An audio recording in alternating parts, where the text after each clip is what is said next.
Hello everyone, I hope you all are doing well. Today I am going to tell you about human respiratory system. But इस topic को start करने से पहले सभी students के लिए एक छोटी सी इन्फॉर्मेशन है कि आप सभी बायोलॉजी के जिस टॉपिक पर वीडियो चाहते हैं उन्हें कमेंट सेक्शन में बता सकते हैं ताकि आने वाले टाइम में उन टॉपिक्स के ऊपर वीडियो बनाई जाएगी। और अगर आप लोगों को वीडियो का कंटेंट पसंद आता है देन इसे लाइक कीजिए और शेयर कीजिए।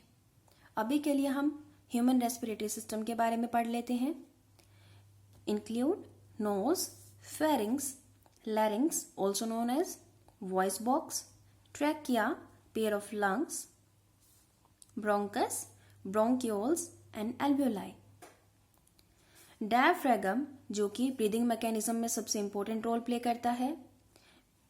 It is a membrane which separate thoracic chamber from abdominal cavity. ये दो अलग अलग चैम्बर्स को, कैविटी को क्या करती है, सेपरेट करती है। The human respiratory system is composed of a pair of lungs. यहाँ पर क्या है, पेयर ऑफ लंग्स हैं। लंग्स क्या है, फ्लेक्सिबल है और स्पॉन्जी स्ट्रक्चर है which are richly supply with blood for quick exchange of gases. Blood की सप्लाई इतनी ज्यादा क्यों है, क्योंकि ब्लड क्या काम करता है, ट्रांसपोर्ट का काम करता है। किस चीज के लिए, गैसियस एक्सचेंज के लिए। जो गैसेस लंग्स के अंदर आती है उन गैसेस को क्या करता है, यूज के लिए लेके जाता है ब्लड पूरी बॉडी के अंदर।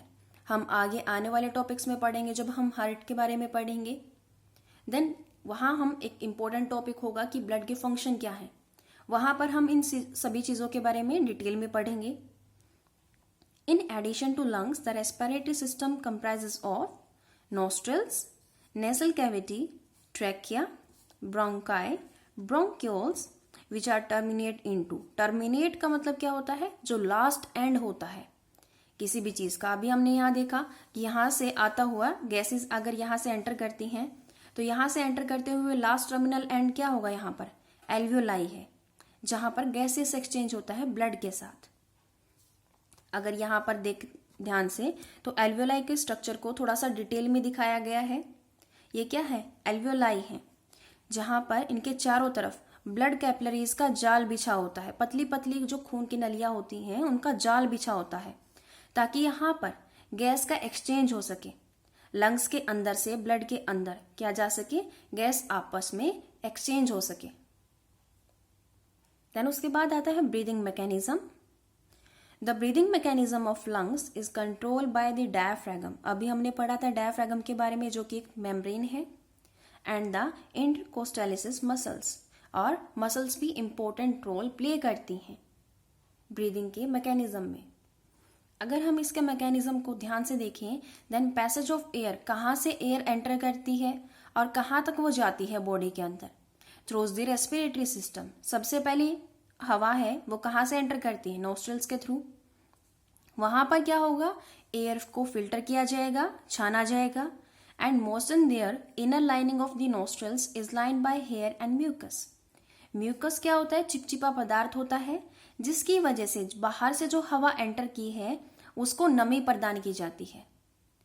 देन उसके बाद हवा कहाँ एंटर कर जाती है, नेसल पैसेज में। नेसल पैसेज से वो कहाँ एंटर करेगी, नासल कैविटी के अंदर। नासल कैविटी के बाद फेरिंग्स में जो कि ट्यूब लाइक स्ट्रक्चर है। देन उसके बाद जिसे वॉइस बॉक्स में बोला जाता है, लैरिंग्स के अंदर।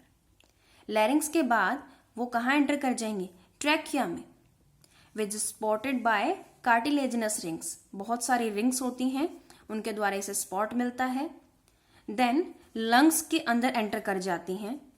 लंग्स के अलग अलग पार्ट्स क्या हैं, ब्रोंकाई, क्योंकि क्या होता है यहाँ पर जैसे ये आ गया ट्रैकिया, ट्रैकिया दो पार्ट्स में डिवाइड हो जाएगा इस तरीके से, तो वो क्या है, ब्रोंकाई है, इसीलिए यहाँ पर क्या लिखा गया है, पेयर। देन वो ब्रोंकाई दोनों ही साइड क्या हो जाएंगी, डिवाइड होनी शुरू हो जाएंगी बहुत सारी पतली पतली ट्यूब्स के अंदर, जिन्हें क्या बोला जाता है, ब्रोंक्यूल्स। ब्रांच लाइक स्ट्रक्चर्स में क्या हो जाएंगी, कन्वर्ट हो जाएंगी। बहुत सारी ऐसे आगे आगे जाके क्या होनी शुरू हो जाती है, सेपरेट होनी शुरू हो जाएंगी। देन उनका टर्मिनल एंड क्या होगा, यहाँ पर बैलून लाइक स्ट्रक्चर होगा जिसे एल्वियोलाई बोला जाता है। और एल्वियोलाई के साथ अटैच होती है बहुत सारी ब्लड कैपिलरीज। ब्लड कैपिलरीज मतलब पतली पतली सी नलियां। जिनके अंदर ब्लड फ्लो करता रहता है, खून बहता रहता है। लंग्स में ये सब कुछ क्या करते हैं? Provide a surface where the exchange of gases can take place. If alveolar surface is spread out it would cover about 80 metre square. Alveoli के बारे में बोला गया है कि यहाँ पर इन दोनों के बीच में क्या होता है? गैसियस एक्सचेंज होता है एल्वुलाई के बीच में, क्योंकि ये क्या है? एक बलून लाइक स्ट्रक्चर है। इसके चारों तरफ क्या होती है? बहुत सारी ब्लड कैपिलरीज होती हैं, पतली पतली खून की नलियों का जाल बिछा होता है और इन दोनों में आपस में गैसेस एक्सचेंज होता रहता है। अगर जितने भी एल्वुलाई हैं लंग्स के अंदर, उन सभी को अगर स्प्रेड आउट किया जाए तो वो कितना कवर करेंगे? 80 मीटर स्क्वायर। उसके बाद आता है breathing process divide into 2 parts, inhalation and exhalation. Inhalation क्या होता है?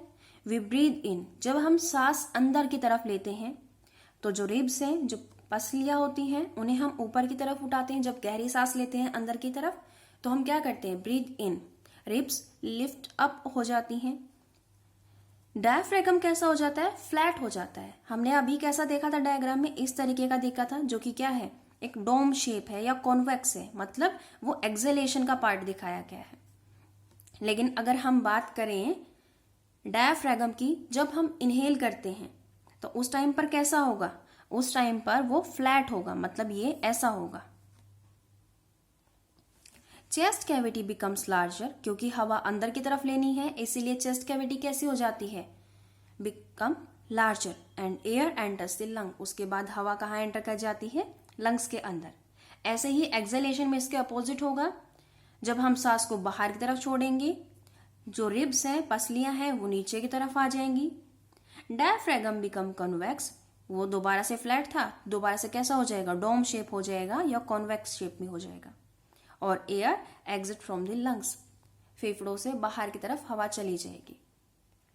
अभी जो टर्मिनल एंड पे एल्वुलाई के बारे में हम बात कर रहे थे, वहां पर गैसेस एक्सचेंज कैसे होता है? इन शॉर्ट हम देखेंगे कि एयर जैसे ही एंटर हुई, अंदर आ गई, टर्मिनल एंड पर पहुंच गई है। कहां पर? एल्वुलाई में। वहां पर क्या है? अब उसके अंदर बहुत सारी ऑक्सीजन है एल्वुलस के अंदर, ठीक है। उसके बाद वो कहाँ जाएगी? ब्लड में चली जाएगी। किसके थ्रू? थ्रोज ब्लड वेसल्स और कैपिलरीज, या तो पतली पतली नलियों के थ्रू चली जाएगी या वेसल्स के थ्रू चली जाएगी। देन ऑक्सीजन ब्लड में चली गई है, अब अलग अलग पार्ट्स के पास भी जाएगी, लेकिन उससे पहले ब्लड के अंदर ऐसी क्या चीज है जो ऑक्सीजन को लेके जा रही है? Oxygen bind with haemoglobin. कहां पर होता है हीमोग्लोबिन? In RBC. आरबीसी क्या होती है? Red blood cells. Red blood cells के अंदर हीमोग्लोबिन होता है जो अपने साथ जोड़ लेता है ऑक्सीजन को, और अपने साथ ज्वाइन करके बांध के वो कहाँ ले जाएगा? जहां जहां सेल्स में अलग अलग टिश्यू पार्ट्स में उसकी जरूरत होगी, ऑक्सीजन को वहां प्रोवाइड करवाया जाएगा। अब ऑक्सीजन तो टिश्यू के अलग अलग टिश्यू के पास पहुंचा दी, अब वहां से कार्बन डाइऑक्साइड को भी तो लेके आना है।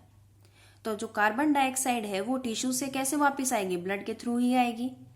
Then carbon dioxide release into blood, उस टिश्यू से कहाँ रिलीज कर दिया जाएगा? ब्लड के अंदर, क्योंकि टिश्यू के चारों तरफ भी तो क्या है? बहुत सारी ब्लड कैपिलरीज का जाल है। Carbon dioxide dissolve in blood, वो ब्लड में डिजोल्व हो जाती है, उसे हीमोग्लोबिन की जरूरत इतनी ज्यादा नहीं होती। ब्लड वेसल्स कैपिलरीज में एल्वुलाई में पहुंच जाती है और एल्वुलर सैक से वापस नोस्ट्रल्स के थ्रू कहाँ भेजी जाती है? कार्बन डाइऑक्साइड बाहर रिलीज कर दी जाती है जब हम सांस को बाहर की तरफ छोड़ते हैं। उसके बाद है टेरेस्ट्रियल ऑर्गेनिजम्स। टेरेस्ट्रियल ऑर्गेनिजम्स का अभी हमने एग्जांपल पढ़ा है, ह्यूमन में use atmospheric oxygen for respiration. But अगर हम बात करें एक्वेटिक ऑर्गेनिजम्स की, एक्वेटिक कौन से होते हैं? जो पानी में रहते हैं। वो कैसे ऑक्सीजन यूज करते हैं? डिजोल्व ऑक्सीजन, पानी में घुली हुई ऑक्सीजन को ही यूज करते हैं, हवा वाली को नहीं ले सकते। इसीलिए एक्वेटिक ऑर्गेनिजम्स के पास क्या होती हैं? गिल्स और मोइस्ट स्किन होती है रेस्पिरेशन की प्रोसेस के लिए, ताकि वो एब्जॉर्ब कर सके ऑक्सीजन को जो पानी में डिसॉल्व है। Solubility of oxygen in water is very low. The rate of breathing in aquatic organisms is much faster than that seen in terrestrial organisms.